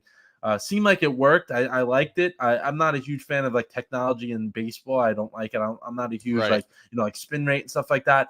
But I do like having this because umpires do mess up a lot, and I think that it's worth a try and see what happens. And you got to hold the umpires accountable, and I think this is good for that. If a hitter feels that he got screwed on a call, just tap your head and you get to see if it was a ball or strike or not. So I do like that. I just think that teams got to be strategic with it. Yeah, which they is do. my point. This is gonna build new strategies now. Yeah, they gotta practice and work on that because what if you blow it in the 3rd inning and there's something in the 9th with bases loaded and 2 outs, a bad call on you, and now you don't have your challenge anymore. So you got to think of that. You got to really think of that. I mean, of course managers can use a challenge on every other call, which they are strategic with. But now hitters got to do the same thing. You'd be like, oh man, I mean, I don't agree with that call on that 2-0 pitch, but do I want to use it now, or do I want to use it when maybe I get up with the game on the line in the ninth inning? So that's going to be fun to see how the hitters do it, because we know hitters and catchers, they're very competitive, pitchers as well. They want to use it on every pitch, but if you don't win, then you don't have it anymore. So that's going to be interesting. I'm going to be very, very locked in on that one. And then some other MLB news before we do our standings breakdown. We have the Padres. So the Padres have made the postseason a decent amount of times in their history, but this is the first time they've clinched a postseason spot via the walk-off, which is, I didn't think that would be the case. I thought a few times they would have done that, but this is the first time in their franchise history that they're able to clinch a playoff spot off a walk-off win. Pretty cool stuff for them. That's honestly one of the best ways if you want to clinch a playoff spot. You celebrating anyway, why not add that on to the agenda there? Ozzie Albies, so the Braves have been out of the playoffs for a while, but he fractured the hamate bone in his hand, so his season is over, and could be going into next year. His spring training can be off to a little bit of a slower start because those injuries are tough. We've seen those happen to a few guys. You can play. So if you get this injury, you never get it again because the bone is permanently taken out. I actually didn't know that until today. I did some research on that. So for Ozzie Albies, at least he knows he won't have to suffer that injury again because it's not there. But yeah, so at least on one hand, I should say, at least on the hand he is getting it on. Because it could happen doesn't happen on the other one. But at least for that one, whatever hand that it's happening on, he will be never have to deal with that one again. And then let's break down the standings here. So I had you start first last week. I will start you go first, this week so we can get the little flip-flop going here. So we'll do division breakdown, then we'll do postseason standings because after tonight, there's only 5 games left for most teams. Or five or 4 games, depending on when the off day was for these teams. But let's do it. NL East, the Phillies clinched the division last week, like we talked about. They're in first at 92-64. Then the Mets are in second at 80-76. So the games back don't matter anymore because they obviously can't win the division. Then the Marlins, 76-80. So they're actually not eliminated yet. They would have to win out pretty much and hope for a lot of losses between everybody else. And they're on a 6-game winning streak. They've won 9 of their last 10. So the Marlins are hot at the right time. I don't think they'll make it because they're going to have to be so perfect. But they do play the Mets on the weekend. So that can be a very interesting series for a number of reasons. If both teams, I'm sure the Mets will still be in the race just because they have had a little bit of a cushion for themselves. But the Marlins keep winning. They can easily make it as well. Then the Braves at 74-83. They're on a 9-game winning streak. For what reason? I don't know. I don't know why they're still winning games because they don't have a chance at anything. But that's whatever with them. And then the Nationals 64-93. So they can't lose 100 games, which is something that looked like it was a possibility. They cannot do that because there's not enough games left. NL Central, the Brewers also clinched the division there at 95 wins, 95-62. So they can get 100. They're one of the few teams that can get to 100 wins if they do win pretty much all their games remaining. Then the Cubs at 88-68. They've lost 4 in a row, so they haven't been playing good. They got swept over the weekend by the Reds. I mean, they are beating my Mets right now 6-1, which is, I don't get it, but it's whatever. Reds at 80-76. So right now they're on a 5-game winning streak. Like I said, they did sweep the Cubs. They're in the postseason. We'll do that once I finish the rest of the divisions here. And then the Cardinals 77-80. So they're somehow still alive just for a little bit, but they'll probably be eliminated within the next few days, just like the Marlins. And then the Pirates, they've been eliminated for a while, 67-89. They'll have a 90-plus loss season once again. Then the NL West. Dodgers have clinched a playoff spot, but they are not a division winner just yet. They're only up 2.5 games over the Padres, who are at 86-71. Like I said, the Padres clinched their playoff spot last night. Then the Diamondbacks at 79-77. They're still in the playoff race, only a game out, so they're right there. And then the Giants 77-80. They're holding on for dear life as well, and they have not played good. 2-8 in their last 10. And then the Rockies 43-113, which is, of course, one of the worst records, but not the worst in the MLB. So they still have some. At least they can say they're not the worst team to walk around, and it would be history. And then let's do the NL wild card and divisional standings here. Yep. Brewers are the 1 seed at 95-62. Looks like they're going to clinch the 1 seed, so the postseason will run through Milwaukee if they're able to win. And then the Phillies are pretty much locked into the 2 seed at 92-64.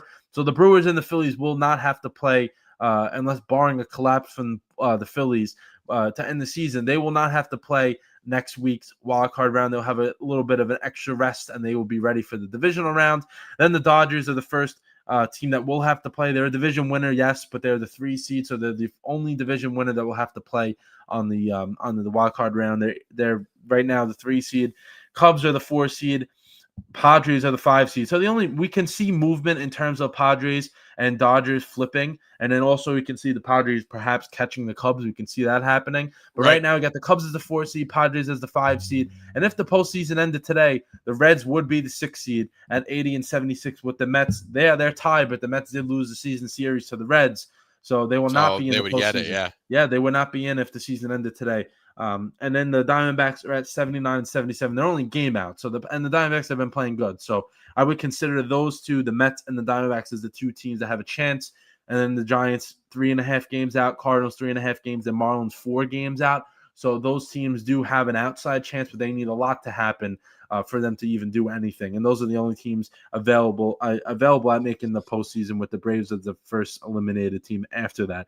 I do want to check in on the current scores just to see if anything can change within the standings. So no games have ended yet, but we do have, in terms of the National League, Mets are down 6-1 against the Cubs, but the Reds are also down 4-2. So the standing would remain the same in terms of playoff seeding. So if both teams do lose, it stays the same in terms of postseason. Then the Diamondbacks have not started yet. They start later tonight. And I'm trying to see what else. Phillies, if they want to, keep track of that 2 seed, they're up 3-2 over the Marlins. So they want to make sure they win a game so they can keep that. Any other NL games? Braves are beating the Nationals. Doesn't really mean anything. 3-1. And that's it for now. The next game doesn't start for another 40 minutes. And then right before when you wrap it up, I'll take care of the American League current scores just to go through that as well. But that'll do it for the National League. Pretty much the teams are in except for the last seed, but there can be movement within the standings. But the American League is up for grabs right now. I'll tell you that. Yeah, it absolutely is. I mean, the Yankees are crawling their way back in. They're going to get one of those spots. I mean, the Blue Jays clinched a playoff spot. They did not clinch the AL East yet. Not yet. Yeah. Not yet. I still think they do. I think they win that. I don't think the Yankees finish first. That skid for like a month and a half really threw them off. So, but I think they do get a wild card spot. Right now they are that would be they're +4 right now in the wild card. Yeah, they're the one seed in the wild card right now. Yeah, so they would host #1 whoever's right number 2, which I think is the Red Sox actually. Yeah, it's dude. You imagine a wild card Boston and Yankees at Yankee Stadium, that's pretty electric. So that's who it would be. And then it would be, So Yankees and Red Sox might play each other in the wild card. And then it looks like that. It looks like it's going to break that way. Yeah, and then Tampa Bay's eliminated.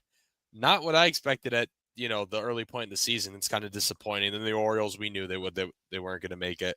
Detroit has not clinched yet. More than that, Biggie. Look at the lead now. Yeah, I know. Just not what I expected. Not what I expected. We talked about the Tigers. They had that division on lock. They only have a one-game lead.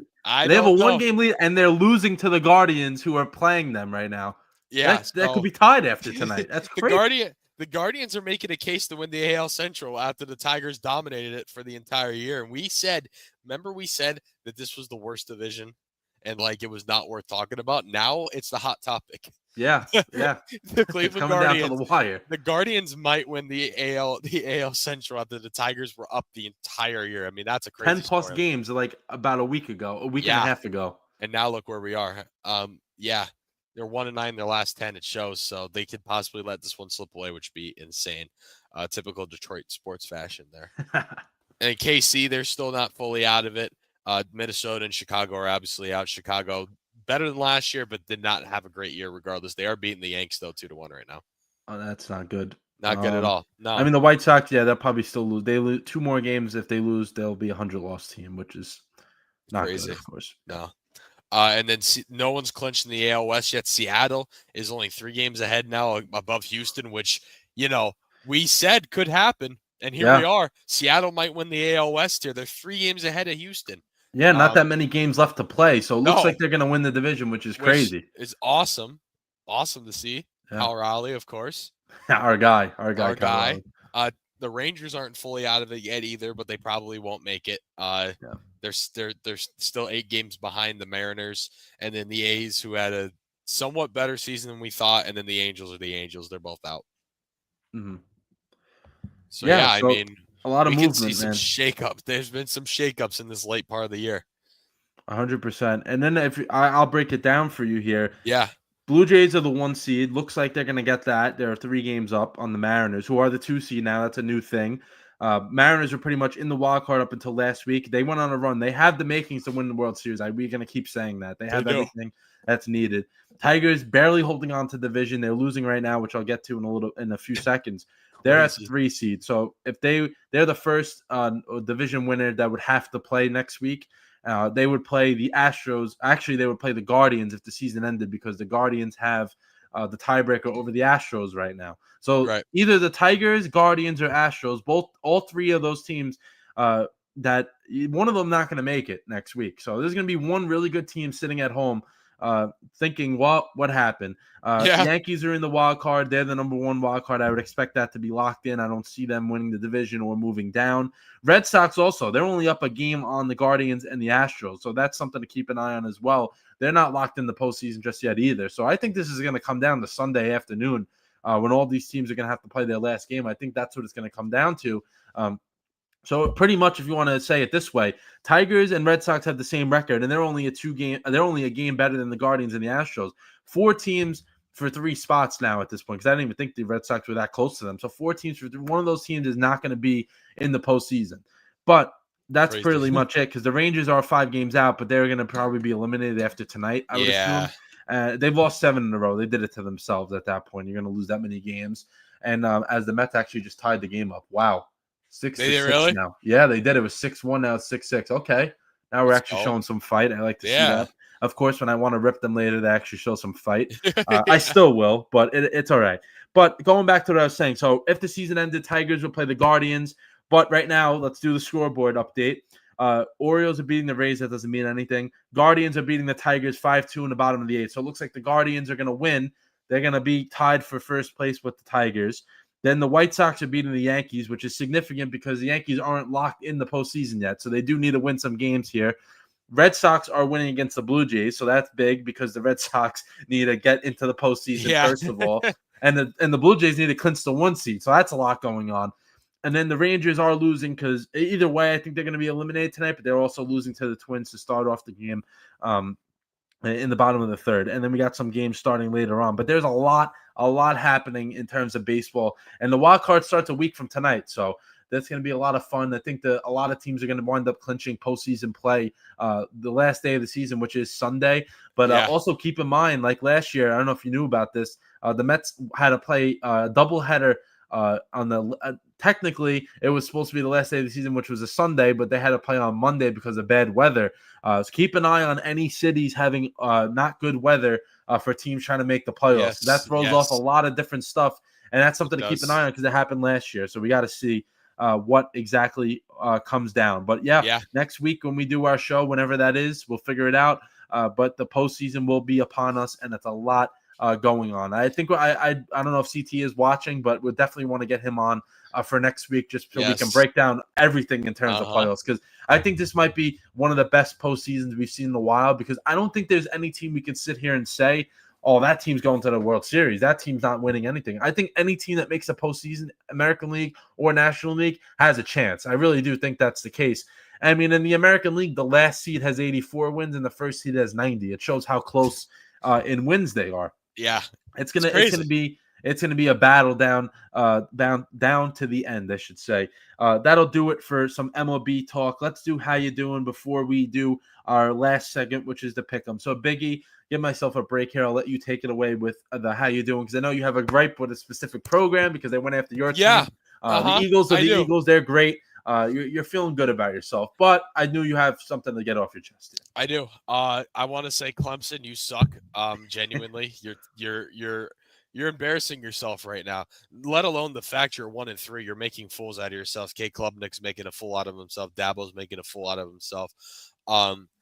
Syracuse got fined $25,000 for faking injuries.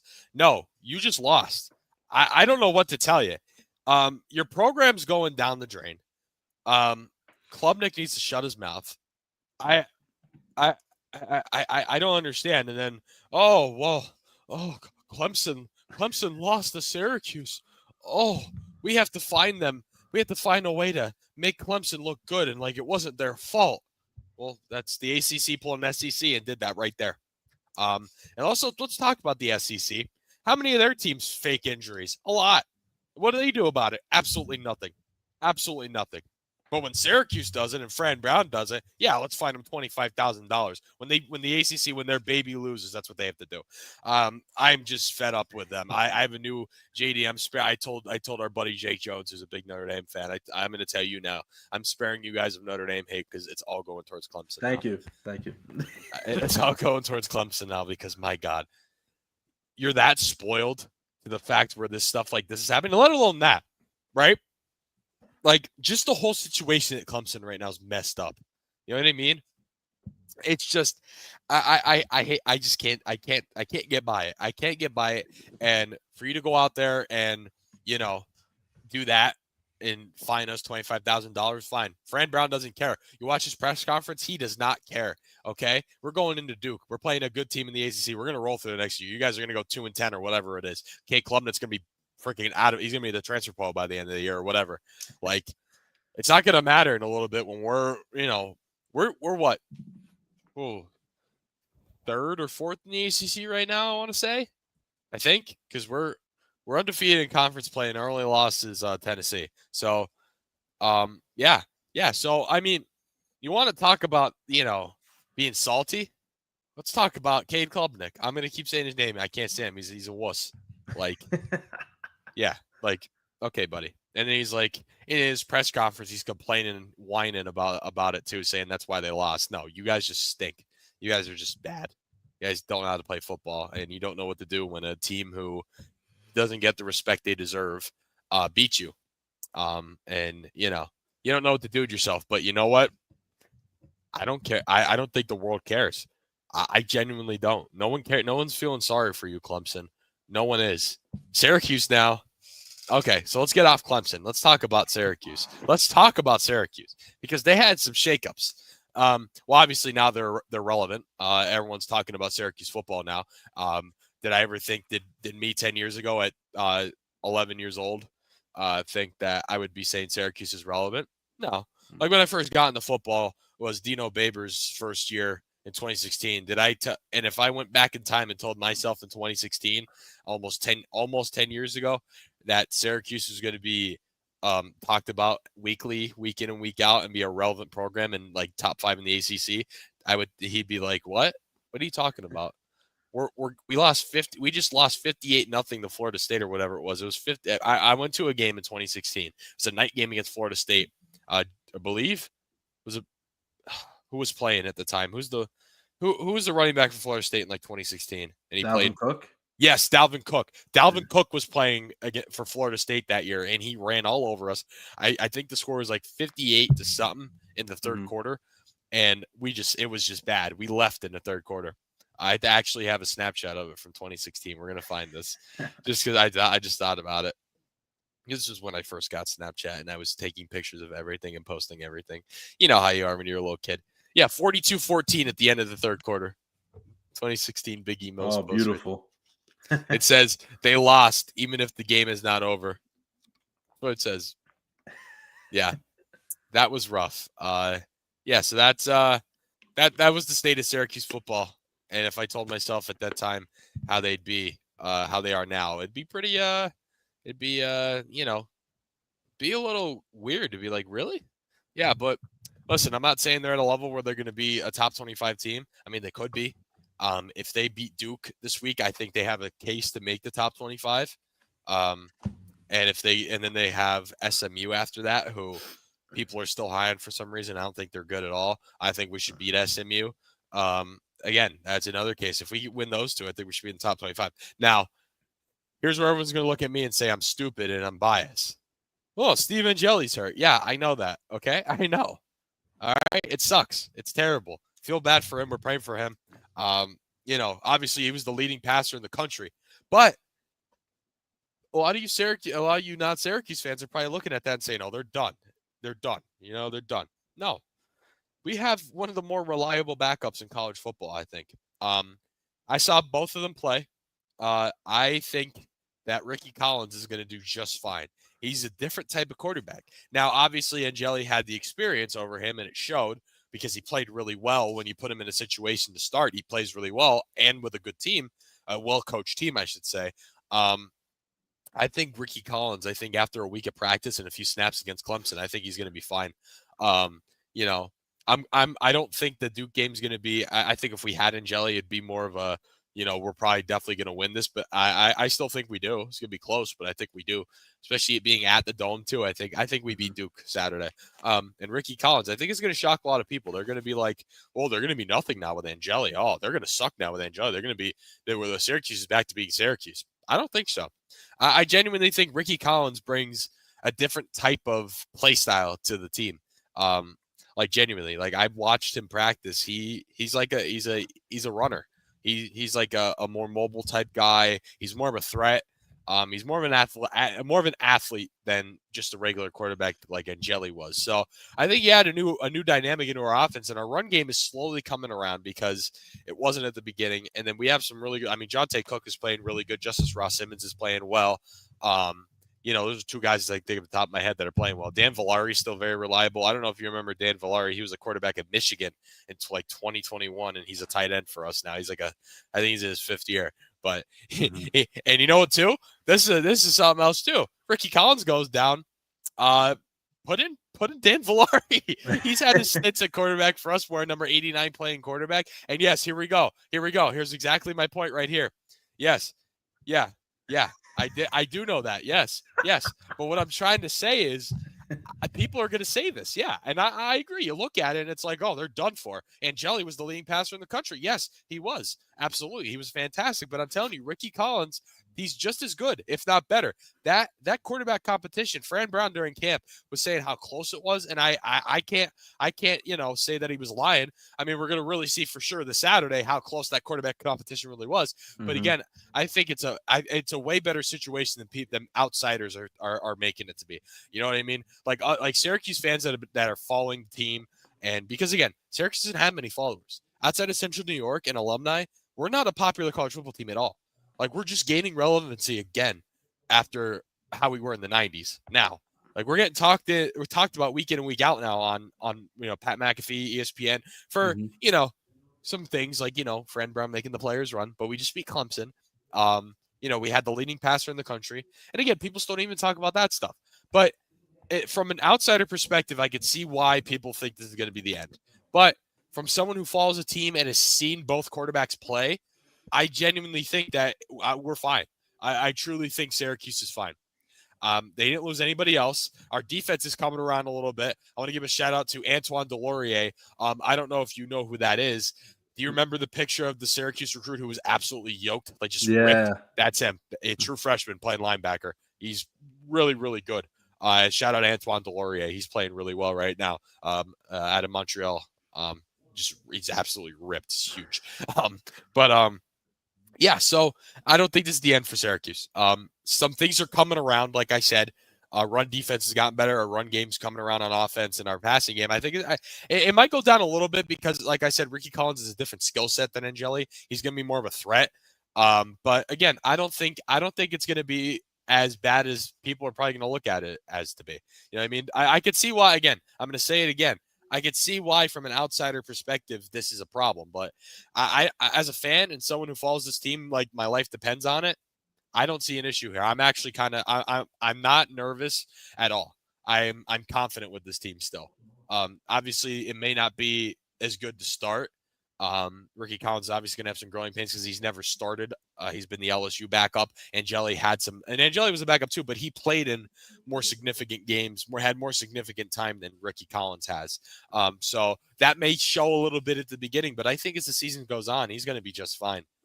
You know what I mean? So Mm-hmm. that's the only thing I really have to talk about. Flyers are in preseason. Last I looked, they were losing to the Montreal Canadiens 2-3, and they won in a shootout against the Islanders preseason. So NHL's coming around the corner. I'm so Yeah, we're excited. almost there for that, and Almost NBA as there. well. We're gonna have a really our show might be 4 hours with all the stuff we're gonna talk about Yeah. very, very soon. But yeah, that's all I got. And yeah, just don't count out the orange, man. I know Angeli again. I get it. I get it. But don't count them out. They're not going to fall off the face of the earth now because of one guy going down who is obviously very significant. But I'm telling you, Ricky Collins is just as good as Steve Angeli. Different skill set. So it's going to be a little bit, a little bit different. Yeah, well, we'll see what happens on Saturday, and I'll stay right into with college. I'll go first with the Notre Dame Fighting Irish, who of course started out 0-2, like we said.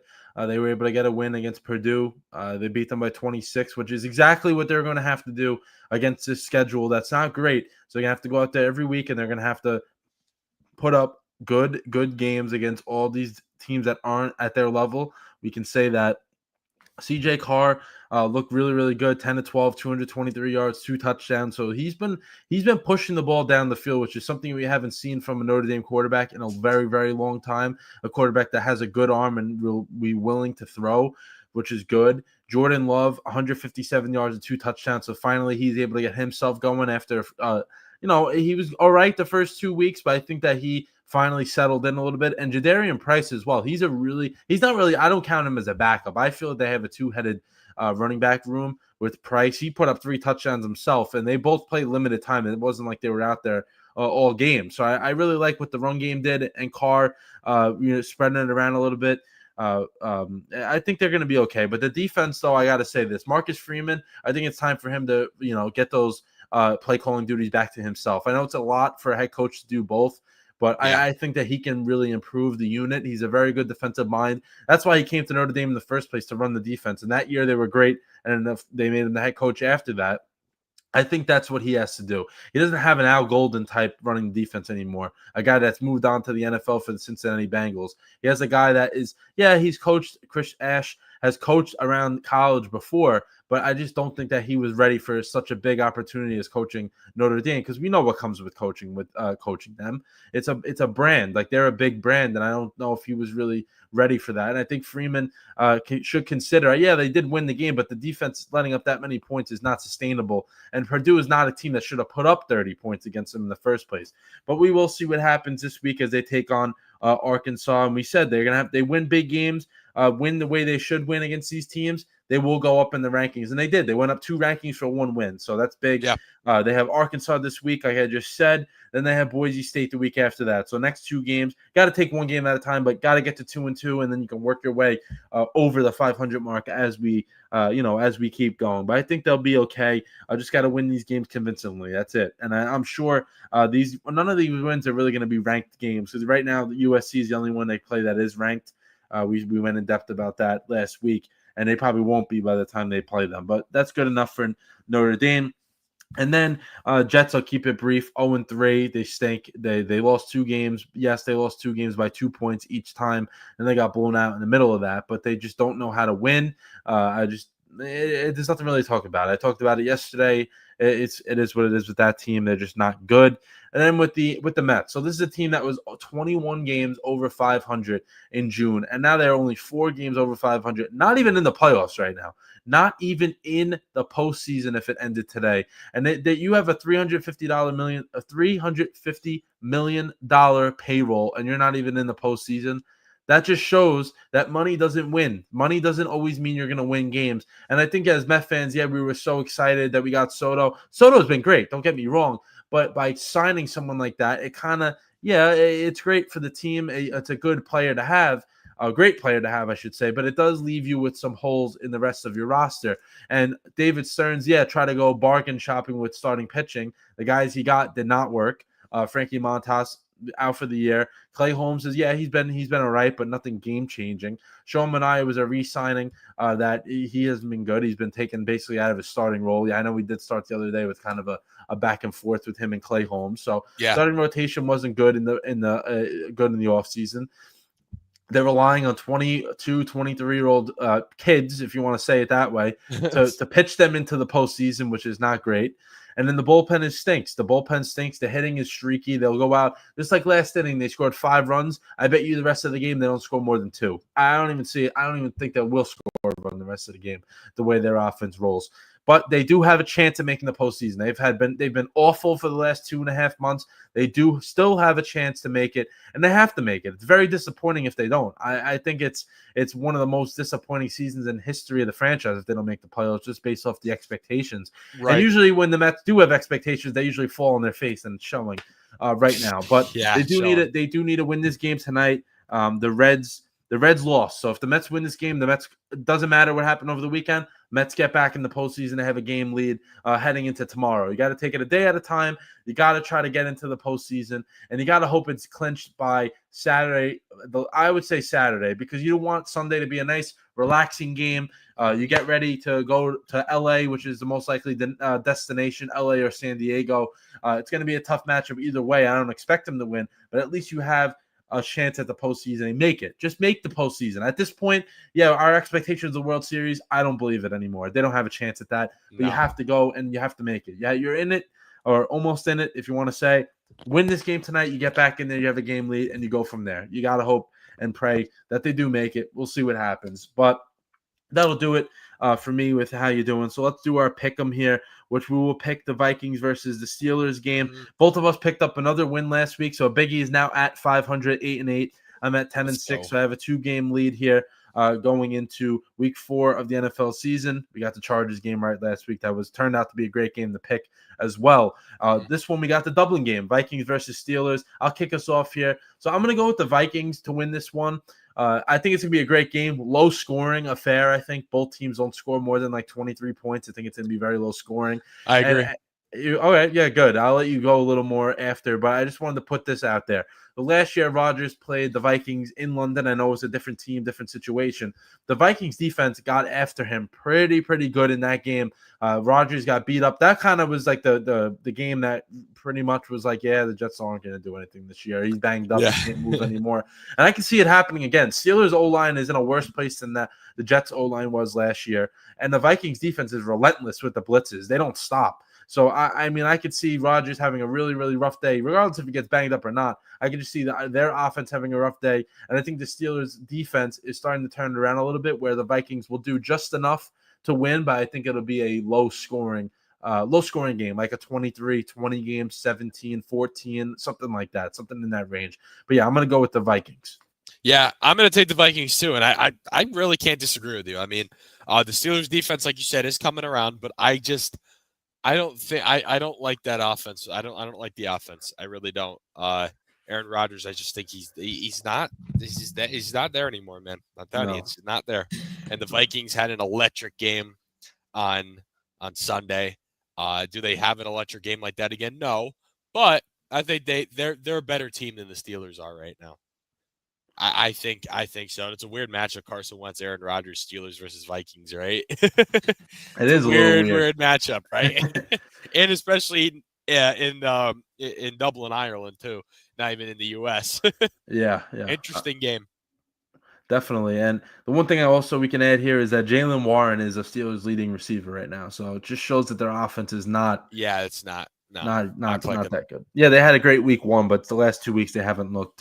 Yeah, but also look at the Jets now. You know what I mean? Yeah, exactly. That's what I'm saying. So they didn't. Yeah, exactly. Shows that the Steelers are really not that good of a team. But yeah, that'll do it for episode 69. Biggie, if you have anything last thoughts here. I know we talked a lot. We had a lot of things to get through, and we did it. We did good this week. I appreciate everyone coming in and watching it and all that good stuff. But anything? I'm all good. I think we had a very good episode.